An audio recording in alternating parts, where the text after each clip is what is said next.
কিন্তু আমরা যখন দায়িত্ব নিলাম, আমরা আসলে ক্ষমতা নিইনি, দায়িত্ব নিয়েছি। এবং আমাদেরকে আপনারা ক্ষমতায় বসাননি, আমাদেরকে আপনারা দায়িত্ব দিয়েছেন। সেই দায়িত্ব আমরা পালন করার চেষ্টা করছি।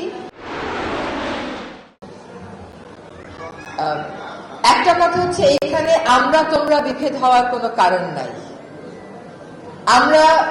আমাদের সন্তানেরা মারা গেছে, আমাদের পরিবারের সদস্যরা মারা গেছে, আসলে ওদের সাথে সাথে আমাদেরও কিন্তু মনের একটা অংশ মরে গিয়েছিল।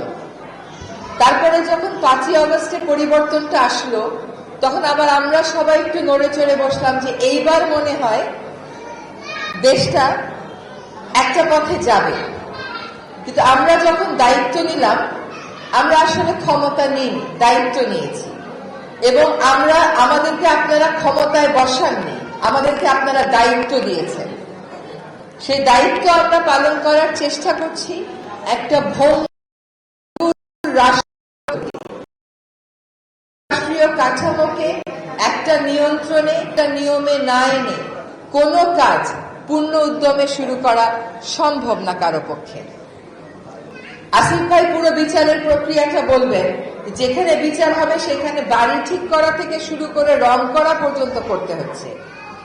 আর বাংলাদেশে পক্ষাপক্ষি সবসময় চলে, কিন্তু এই শহীদ পরিবারদের পুনর্বাসন, তাদের ক্ষতিপূরণ, আহতদের চিকিৎসা, এইটাকে রাষ্ট্র সরকার সর্বোচ্চ গুরুত্ব দিয়েছে বলেই আজকের এই ফাউন্ডেশন।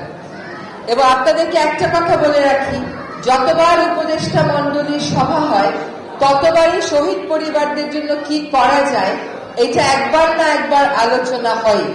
এবং সর্বশেষ আলোচনার প্রেক্ষিতে পুরো বিষয়টা ত্বরান্বিত করে এবং প্রয়োজনে অন্য সকল জায়গায় টাকা দেওয়া কমিয়ে যাতে আহতদের চিকিৎসা এবং নিহতদের পরিবারকে দেয়া যায় সেই সিদ্ধান্ত গ্রহণ করা হয়েছে। পুনর্বাসনটা একটা সময় সাপেক্ষ ব্যাপার। আপনি চিন্তা করেন, যার 2টা চোখ চলে গেছে, তার মানসিক অবস্থাটা কি, তাকে মানসিক শক্তি যোগান দেওয়া, তাকে একটা কাজ দেওয়া, এই সবগুলো কাজই করতে হবে। আপনারা নিজেরাই বলেছেন যে আপনারা মামলা দিতে যাবেন, অন্য পক্ষ এসে আপনাদেরকে বলে দেয় কাকে কাকে বিবাদী করতে হবে।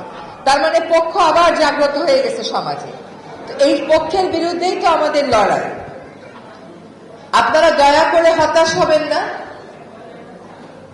আর তোমরা বিভেদটা করবেন না। আজকে যে কথাগুলো বললেন, এই কথাগুলো যদি বলতে একটু আমার অফিসেও আসতেন, বলতে একটু ফজল ভাইয়ের অফিসেও আসতেন, বলতে একটু আসিফ ভাইয়ের অফিসেও আসতেন, আমরা আপনাদেরকে বুঝাতে পারতাম। সব কয়টা পদক্ষেপ, সব কয়টা কৌশল সবসময় প্রকাশ্যে বলা যায় না, তাতে অন্য পক্ষ শক্তিশালী হতে পারে। হ্যাঁ, কাজেই আর আপনাদেরকে যদি কেউ প্রেশার দেয় যে তোমরা মামলা করো, আমরা তো আছি। আমাদের সামনে দাঁড়িয়ে এত কথা বলতে পারেন, আমাদের অফিসে এসে একটা কথা বলতে পারেন না, সেটা কেন করলেন না?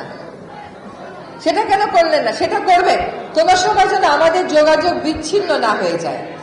এবং আপনাদের কাছ থেকে শুনলে আমরাও বুঝতে পারবো যে কোন জায়গাতে আমাদের কোথাও গ্যাপ হচ্ছে কিনা, সেটা আমরা তাড়াতাড়ি মিটিয়ে আনার চেষ্টা করব। আপনাদের দুঃখের সান্ত্বনা দেওয়ার ভাষা আসলে আমার নাই। আমি অনেক সময় টিভিতে এগুলো দেখলে টিভি বন্ধ করে দিই, নিতে পারি না। আমি জানি না আপনারা এগুলো কিভাবে নেন, কিন্তু আপনাদের দুঃখ পূরণের একটা বড় উপায় হবে বিচার, আরেকটা বড় উপায় হবে এই দেশটা যদি সত্যিকার অর্থেই যে জন্য আপনাদের পরিবারের শহীদেরা প্রাণ দিয়েছেন সেই লক্ষ্যে আমরা নিয়ে যাওয়ার অন্তত যাত্রাটুকুন শুরু করতে পারি। আপনাদেরকে এটাও মনে রাখতে হবে, ইংরেজিতে 2টা কথা আছে। একটা কথা হচ্ছে জাস্টিস হারিড ইজ জাস্টিস বারিড। অতি তাড়াহুড়া করতে গেলে বিচারের মৃত্যু হয়। Justice delayed is justice denied. বিচার প্রলম্বিত হয়ে গেলে আসলে বিচার অস্বীকার করা হয়। আমরা কোনোটাই করার আমাদের ইচ্ছা নাই। সঠিক বিচার দেওয়ার ওই দায়টা আমরা নিয়েছি এবং